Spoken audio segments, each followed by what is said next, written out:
ശ്രീരംഗനാഥ സ്വാമി ക്ഷേത്രം അനന്തശയന രൂപത്തിലുള്ള വിഷ്ണു പ്രതിഷ്ഠയാണ് ഇവിടെയുള്ളത്.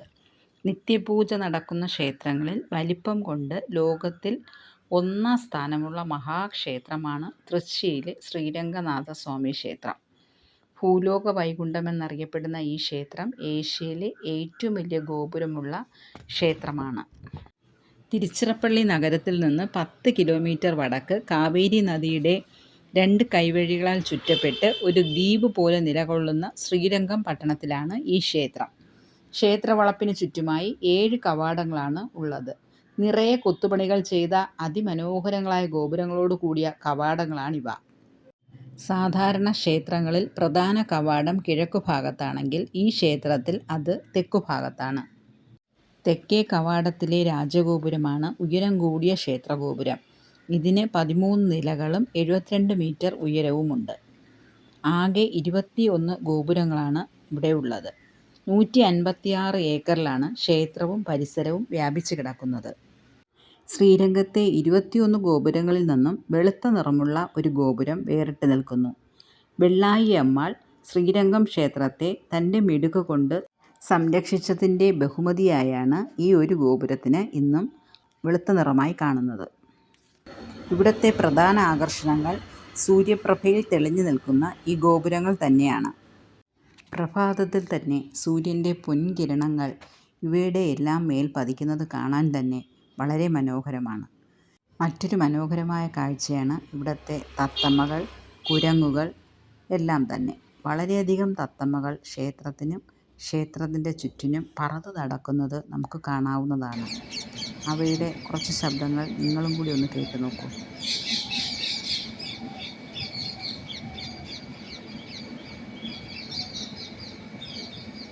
ഇനി നമുക്ക് ക്ഷേത്രത്തിനുള്ളിലേക്ക് പ്രവേശിക്കാം.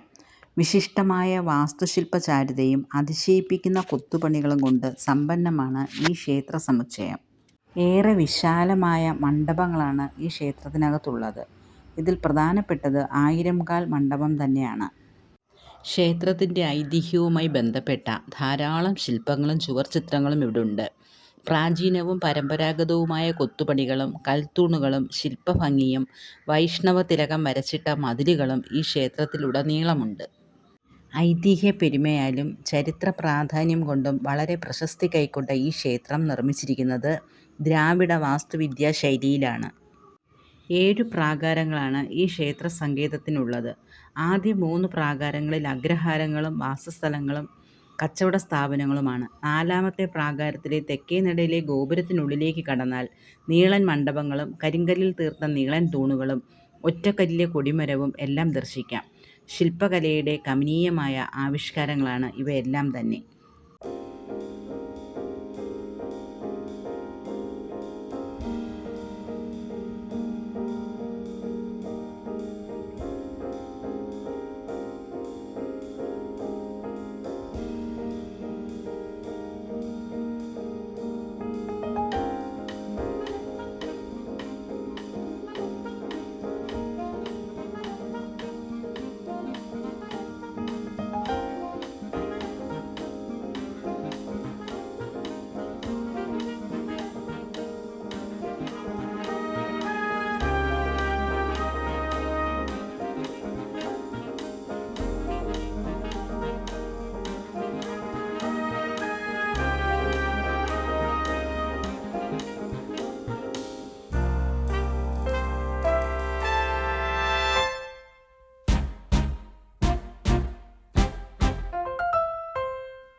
ക്ഷേത്രവുമായി ബന്ധപ്പെട്ട് ധാരാളം ഐതിഹ്യ കഥകളുണ്ട്.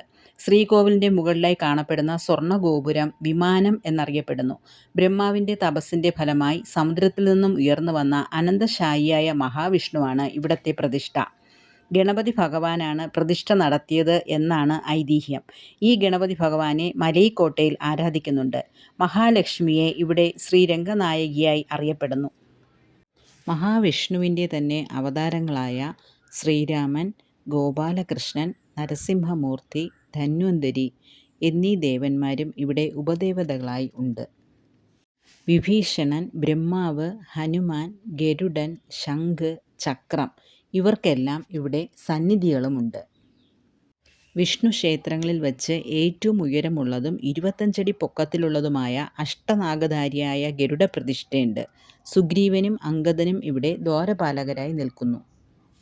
ഇവിടത്തെ ഉത്സവങ്ങൾക്കും പൂജകൾക്കുമെല്ലാം വളരെയധികം പ്രത്യേകതകളുണ്ട്.